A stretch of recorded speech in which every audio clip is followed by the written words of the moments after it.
Show.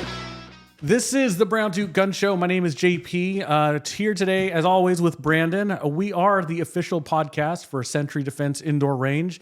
If you are in the Lafayette, Youngsville area and you're looking for a place to shoot, please come shoot with us. We have lots of classes, lots of guns, and our league night's on Thursday, which I'm personally going to plug today. Come shoot with us on league night. It's a lot of fun. Today, we are answering a viewer question from one of our viewers from Chicago, Mikey, who has actually bought a gun from you, a couple of guns from you, I think. And from what I understand, he and his friends were talking about kit. And specifically, this is, and let me frame this, right? So this is the non-essential kit, in a sense, but the kit that's cool and that everybody is kind of after in that tactical world. If you're a tactical gear collector, or you're looking for different types of setups for home defense or whatever, this is talking about like the chest rigs and the plate carriers and a lot of stuff that I don't know anything about. Battle belts, yeah. So if you are somebody who's starting out, let's say entry level stuff. Where do you go? What do you get? What's important? Gotcha. Yeah. So, Mikey, I'm gonna apologize to you now. So you may as well just put your credit card in. Yeah. Well, that's like most people, like whenever they get into this, like they want to know, like, all right, what do I need? Like, I need all this stuff, and like, at first I was the same way. Like, I need to figure out what I need to put on here and like what gear I need. But really, it just depends on you. I know that's like the cop-out answer that everybody says, but like the more and more that you do stuff, the more that you figure that out. And any guy that you talk to that's been around for quite a bit, they'll tell you the same thing, right? It's like whatever you need. Like, I don't know what you need. So it sucks because you want an answer and I can't give you an answer, right? But we've had, like, I've even had a story where I had a buddy that worked with me. He was a Navy SEAL, and he said like his first op, like, they like went and hiked in, a bunch of miles and everything. And he said that by the time they got to the house, they were on the outside of the house, and he was like just very thirsty, right? He's like, I had cotton mouth, like I could not focus on anything. I was just like, I need water now, you know? And he looked to one of the guys that was like, hit a bunch of houses before. And inside of his chest rig, he's like, what's going on? He's like, man, I'm just thirsty. So he pulled out a Gatorade bottle. Like, his chest rig. It's like, that's what he wanted to have in there, So it's like, whatever you think you need, he's like, yeah, this is what I wanted, like, that's what I wanted to put in there. So I know that's just like a funny comedy story and stuff, but like it's whatever you need, right? Or at first, what I would suggest getting is some type of plate carrier, right? You have to get some type of plate carrier to hold plates, because that's what you want. You need plates to stop bullets. Like, and I would highly suggest level 4 plates or 3+ plates, I believe they're called, and definitely ceramic. Do not get steel plates. They are cheaper, but I promise you, like, you're never gonna be happy with them. Steel plates are not a good idea. Whenever any round hits steel, it like just fragments, right? So it might be able to hold like one round, but you start putting more rounds, and what happens is it fragments, and all those fragments come up into your neck, which you don't want. Yeah. So don't get steel plates. Just wait it out, spend the extra money for ceramic plates, and go from there. They are expensive. Usually plates cost like $400 a plate or somewhere like that. The good ones. You can get some of them for $200, I believe, like if you watch sales and stuff. But definitely get ceramic plates. Level 4 would be ideal. Good plate carrier that you can add to later on. Like, I have a Mayflower plate carrier. That was kind of like the original like ones whenever I was getting into stuff. That was like the gold standard. Now there's like tons of new stuff out there. London Bridge makes really good stuff. Cry, obviously, like the JPC carrier. That's probably like, if I had to buy one right now, it'd probably be that one. They're very lightweight. You want something very lightweight and very thin to where it drains water, to where if you're getting wet and stuff, it doesn't hold water. And you don't want it to stick out past, right? So the more and more stuff that you start adding on your chest, the heavier it actually gets. Whether you keep it like more slim and streamlined, and it's, even if it's heavier, it kind of like feels lighter because it's close to your body. But yeah, definitely get a plate carrier. And then after that, you can move on to a chest rig. I like the chest rigs that kind of snap into the plate carriers. Those are pretty cool because it keeps it very slick, and you don't have to like put on two things. You just put on the plate carrier, and it already has that stuff on there. You can get some some little mag pouches that attach to the plate carriers, like through webbing and stuff like that. That way they always are on there. And if you don't have one that snaps in, I'd suggest that. But yeah, some type of chest rig that holds magazines and holds admin stuff or holds whatever you think you might need. Right. It could be food. It could be like caffeine tablets. It could be pen and paper. It could be like whatever you might need. Chem lights. Like everybody has a bunch of stuff. Right. They use their own recommendations of what you need, like a first aid kit. Definitely want trauma kit on there. Yeah. That's a mandatory thing. So like really plate carrier, chest rig, mags, and trauma kit. Like that's must-haves, right? Everything else would be whatever you think. Right. Okay. Okay. So now that's the chest rig, and you talked about battle belt. So I'm like completely out of my depth here, right? So then so we have a kitted out chest rig. What goes on the battle belt? So battle belts are like coming back in style, I guess you'd say. So they're very popular in like Vietnam and things like that. Like that's where everybody had all their stuff. Whenever like guys started going to Iraq and everything, the stories is that it started in Humvees and things. It started getting very cluttered, right? Because like it's on your belt. So they started moving a lot of things up to their chest because they're riding around in vehicles, whether it be armored vehicles or not armored vehicles. It was just easier to get in and out with stuff on your chest. Right. So it started moving there. Now, like with tactical guys or YouTube guys that's going to the range, battle belts are starting to become a thing because you can go to the range.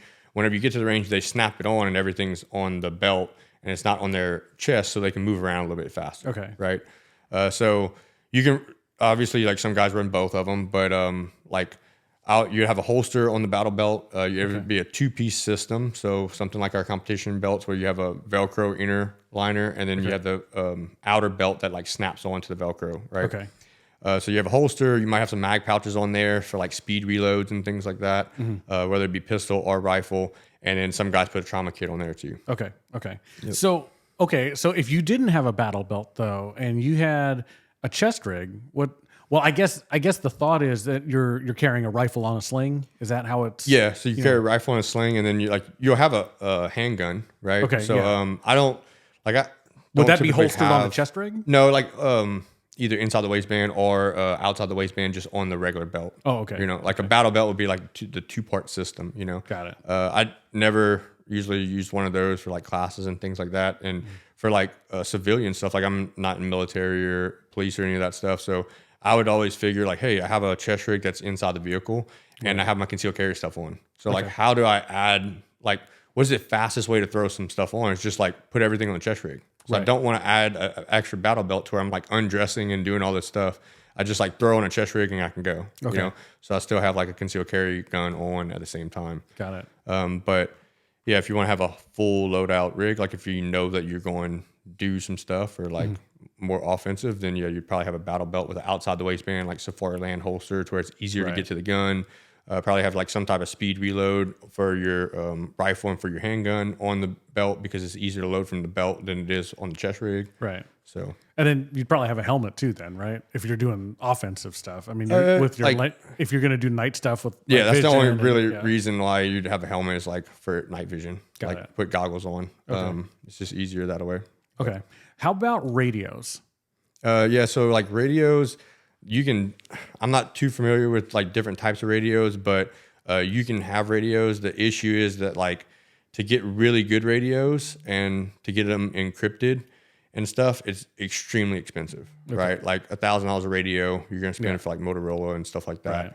Right. So most guys don't even get into it because now you got to have a whole team. Like if you have 12 guys or whatever, like $12,000 just in radios, not dealing with like your command center and like antennas and all that stuff. Right. But that's like to reach out. Then you got to get ham radio licenses because in order to get those wattage of radios, you have to have a license in order to use them. Right. So there's little like walkie-talkie Baofeng things. Like they'll work for like, hey, if you want to like walk around the woods with your buddies or something like that, but they're not encrypted. So like you're not like really doing any cool guy stuff with it. Right. Yeah. Okay. Got it.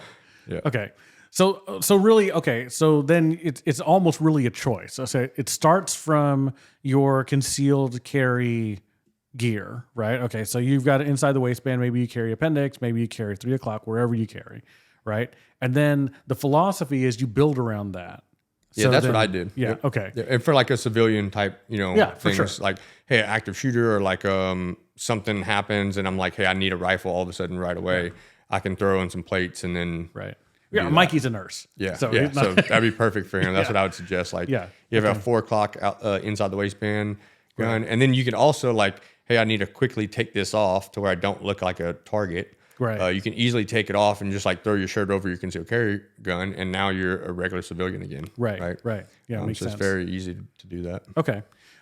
So really, that's the thing though, right? You know, so you talked about, okay, you know, the type of plates that you want, the plate carriers, you know, that, you know, the different styles and stuff like that. And really it's just looking at it, building out what you think you need, you know, adding that gear. And that's going to be just based on your preference and research and all of that stuff. You need your med kit. You need, you know, what else do we say? You need plates, magazines, med mags. kit. Yeah. Yep. So, and like the guys that actually do this for a living, that like go and hunt bad guys, like their kit's always changing. So like, don't think like, hey, once I buy this is gonna be it. Their kit changing on whatever mission they're going to do. Right. Like they'll have, hey, this week we're going to like this, like Philippines or whatever, or like, you know, whatever country they're going to. It's like, it's hot over there, so this is what we're going to carry, and this is the operation. Like, we're going to go and like get this person, or we're dealing with this. So that they'll add and change different things. Their guns will change, right? So like, they have endless amounts of money, right? So like, they could just change. Everything gets reissued. It gets picked up again at the end of the mission. They get reissued different stuff next time. Yeah. So those are the guys that do it for real, right? So you can't really like build out a kit that's going to be good for everything. Right. No one size fits all. So essentially, really, it's like, you know, from a civilian standpoint, even then, it's like, it's going to be slimmer, number one. But number two, it's, you know, it also needs to be modular that, you know, hey, you know, this week we're going to be in a forest and we're going camping and here's so, hey, we need to do land nav, right? So like, I need to have maps and all that stuff inside my kit to make sure I can actually do this, signaling things and all that stuff. It might be like, hey, this can be a 1 week deal till we have to hike in. Well, now I need to pack food, right? Now I need to pack emergency rations and things like that in case we get stranded out there. Flare guns. Yeah, flare guns, like, you know, to live off the land type of stuff, to start fires. Emergency blankets. Yep. So whereas this time, hey, we're in a city and we're going like hostage rescue this person. Well, I don't need none of that stuff. Like we're driving in on Humvees or whatever it might be. So I don't need any of the land nav stuff. It's just, I need this. You know? Exactly. So it just changes. All right. So I'm going to flip the script on Mikey because I want him to get into USPSA. Yeah. So I'm going to, so that's for your chest gear, for your tactical side, you know, that's what you need entry level, right? Getting into pistol, you know, competition pistol shooting. I say USPSA, but it can be anything, right? What do you need? You first need a gun and maybe 2 mags and ear protection and eye protection. That's it. And that's it. Show up to a match. Somebody has some stuff. Absolutely. Yeah. And this is, you know, I'm talking, you know, I'm using Mikey here as the scapegoat, but this is talking to everybody who can, who is considering and should be considering going to a practical shooting competition. Go, you know, you don't need a lot of gear. You don't really, you know, need a lot of practice other than you can hold a group, right? And well, first, be safe with a gun. 100%. Right? Yeah. That's number one, is like, be safe with a gun. If you can do that, then you can come and shoot. Even if you never hit the targets, if you're like pointing it down range, we'll let you shoot. Yep. We know how to score it, right? Yep. Yeah. So, you know, because, and I put this out there as a PSA to everybody who is considering, who should be considering, if you're listening to this, come shoot practical shooting wherever you live, right? But the tendency is for people to go out and they first think they need to be super trained up, which you don't need to be. Number two, thinks you need to go in there with all the correct gear, which you don't need to have. And I can tell you from experience that we have, I mean, if it's one, like every other shooter who comes in brand new, myself included, right? They come shoot their very first match. The next match, they show up with all this gear that they bought. And 5 months later, 3 months later, a month later, you never see that gear again because they didn't like it, right? And it's not gear fit for the purpose or for what they want to do, and they just wasted a bunch of money. They get like battle belts, and they'll get like they buy all the stuff that you're talking about. all this tactical stuff, and it's like, no, that's not what you need, right? But like I was the opposite, right? Like, I don't know if, I'm sure you remember, like I borrowed your stuff for like a year and a half. Yeah, like, more than, yeah. Yeah, like I refused to buy gear until I hit A class, I think it was. Yeah, I think so. I hit A class and I finally bought a belt. You bought the belt. Yeah. My belt was like, it was your belt that the Velcro wore off on. Yeah. And it was falling off. I used to zip tie it to the inner belt. I remember that. Yep. Yeah. And I had it fall off one time in a match. Max came and Max That's Senior why he was made there. you buy a belt. He made me buy a belt. Yep. Because Max Senior was there and he had the whole shop there. Yeah. And it fell off halfway through a stage. And like I finished the stage and everything. And he comes up next to me. He's like, hey, you know I sell belts, right? I'm like, yes, I know. I'll buy you a belt. Finally bought a belt. But yeah, I used your like 34 for years in production. Like a year and a half or so. And then finally like bought a gun dedicated to that. Well, yeah, and look, you're a GM carry op. You know, like it's like you didn't need to buy all that stuff in the beginning to make GM. Yep. Right. Yep. GM carry optics and shoot open now. Open master, all, like top all the stuff. Top competitor in open. Yeah, 14th or 13th last year in nationals. So like you don't need to do all that stuff. It's like you'll figure out what you need as time goes on. Right. You know. Yeah. If you want bare minimum, like or what everybody ends up with is like the double alpha Lynx belt. Right. And then their mag pouches and whatever holster you want to put on that. Correct. You know, Yeah. so like that's usually the standard. After that, you can start adjusting things like, hey, I might need a magnet. Hey, I might need more mag pouches. I might need this holster, like a race holster, whatever it might be. Right. But everybody has usually a double alpha belt and double alpha mag pouches. Yeah. They're kind of standard. I think, and the belt used to be less important now, but that Lynx belt is really kind of a Lynx game belt's- changer. Yeah, I mean, the Lynx belt with the what's the adjustable clasp now? You know where it's the ratcheting system. the or ratcheting whatever. system. Yeah, that's key. Yeah. Shout out to Ellie for designing that belt. That's an awesome belt. But again, that's the one you're probably going to buy. Don't buy it yet. Yeah. Right. First, like figure out if you want to shoot because I remember there's a guy who went out and bought like a complete open rig. You remember this guy? And then he got an injury. He can't shoot anymore. Yep. You know? So then it's like he's in thousands of dollars into a rig he can't shoot. Yeah. I remember what you're talking about. Yep. I mean, so, it's so easy to get excited about gear of what you need, but you take it from some guys who bought gear, that didn't use it. You can talk to anybody in our club. We actually, the last time we had a dinner, we talked about having this bin of stuff that we know people are going to buy because we've all bought it and put it in that bin. It's like, hey, if you ever think about using, go get it. It's right there. Use it. And when you decide you don't like it, because it's going to happen, go ahead and put it back so the next dude doesn't have to spend that, $50, $70. And even for at our club, like if you're local, then definitely come out. Don't buy anything. We have rigs that are set up. Like I have some of my old rigs, some of your old rigs. They're we have all them there. for SIG and for Glock, and I have the rental guns that you can use. Like I will let you use it for free. Yeah. The gun, all the mags, the belt, the rig, everything that you need to shoot the match. Yeah. Right. So like even if you don't even have a gun, you can buy ammo, you can shoot the match that day and then be like, okay, now this is what I want. Right. Right. Like, or use it a couple of times. Like we don't care. Like that's the whole entire thing. We just want people to start shooting it.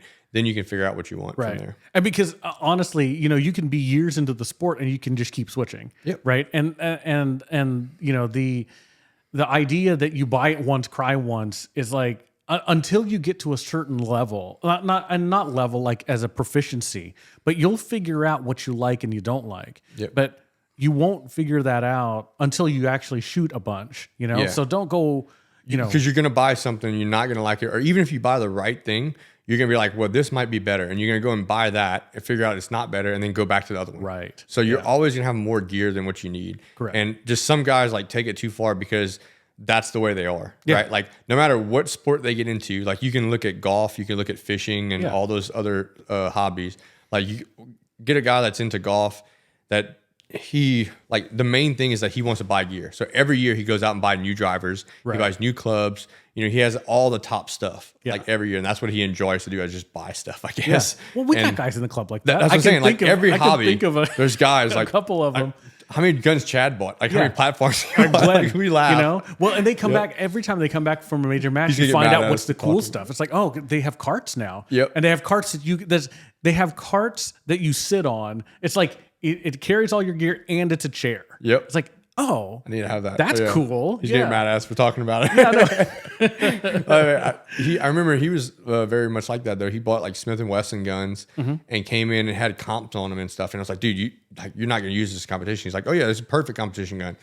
And he shot competition actually before. He had an open gun. Yeah. Right? Like years back. So he's like, this, I don't have to have any maintenance on it. I don't have to deal with it because it's like old school open, always had maintenance on it. Oh, yeah. And so he's like, this is going to be perfect. I'm like, no one's shooting this. Yeah. And then like after a month, he realized like, well, I need to take this comp off this gun because I'm in open. Yeah. You know, like I want to go back I don't to want to shoot open. optics. Yeah. So he ended up buying He went to CZ. SIGs first. SIGs first. Yeah. And then CZs and then Walthers and switch back and forth. Yeah.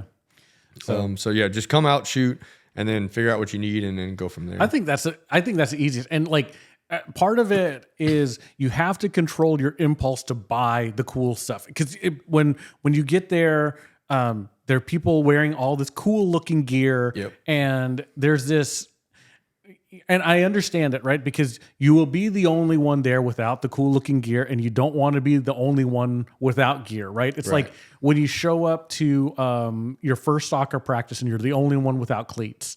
Yep. You know, the first thing you want to do is go out there and buy cleats. And for soccer, that's correct, right? Yep. It is not correct in practical shooting, Right. Because you don't even know what the divisions are. You don't even know what the rules are, you know? And how many people can you think of over the years that have tried to go to the open division, right? Like, because the open division is the Anything most goes. expensive division, Yep. right? Yes, it's anything goes. You can do whatever you want, and you know any sort of holster placement is the fastest division.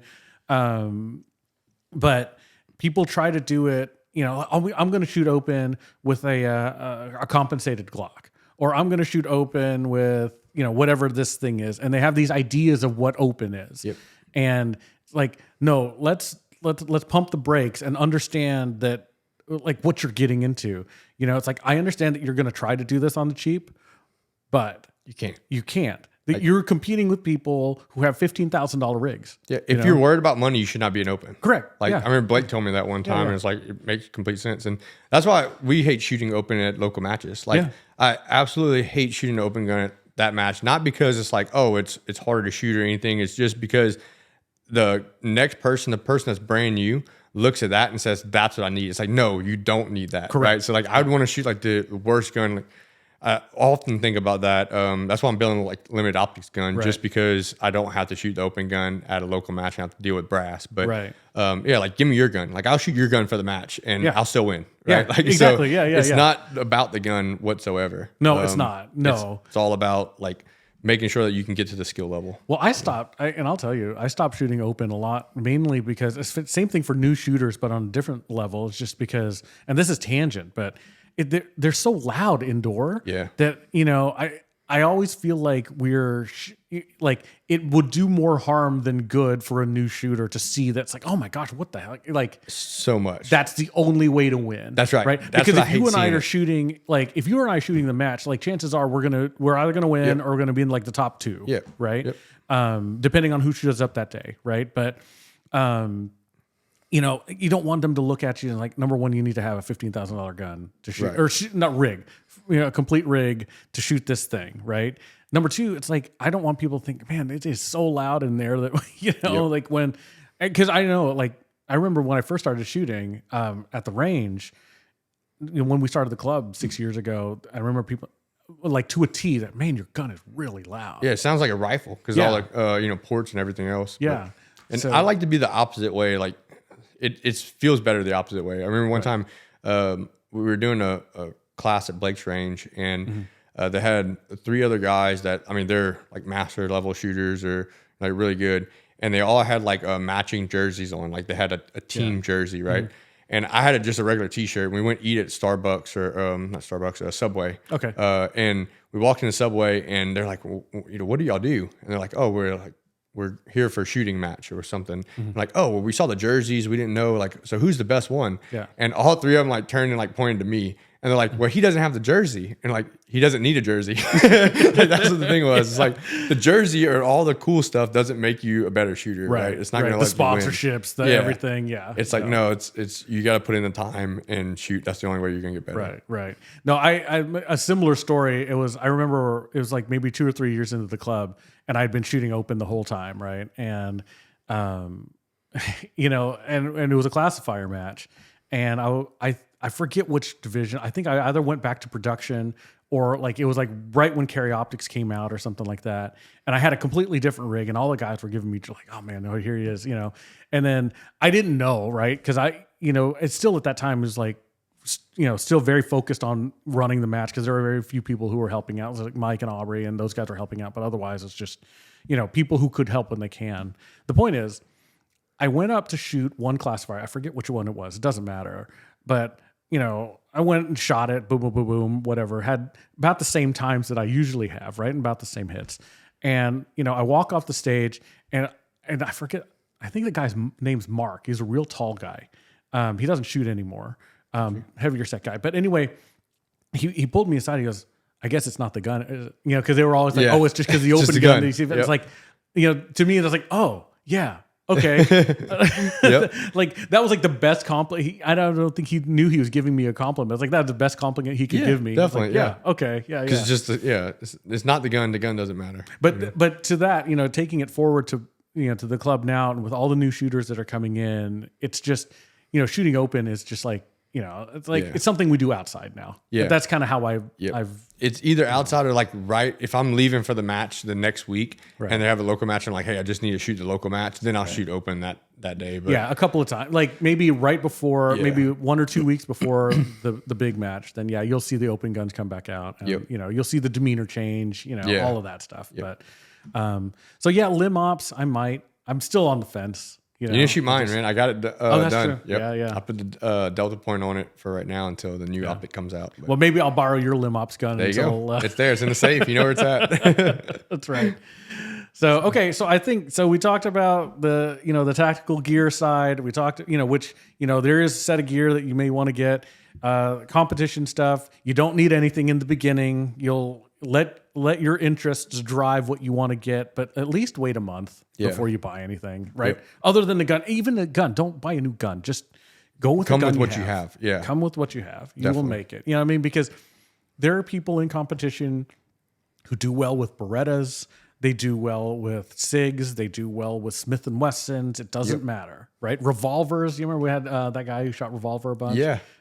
Brian. So, it doesn't matter. Come in, have fun, and I think that's, from the competition side, that's how you get in. I agree. Yep. Anything else you think you want to talk about on this one? That's it. All right. So we plugged it the last time. I just want to let everybody know again, we are kind of changing our social media strategy here. We are trying to move a lot of things to Twitter, X, just because of all the shadow banning and all the weird suspension stuff that we're having with other social media platforms. I only tell you that to tell you that, please subscribe to us on Twitter as well, or X as well. We'll put up our stuff there for that. But, sometimes stuff on Instagram, stuff on Facebook gets throttled, it disappears. And it's just, we want to make sure you guys are getting the word, getting the message, that we're trying to give out to you guys. And we want to be able to interact with you. So we are going to try to move more towards Twitter, maybe doing Twitter first as a strategy, just on, or any sort of platforms that, are really, open, and accepting of, gun talk. Right. So be looking for us on that, and we will see you later.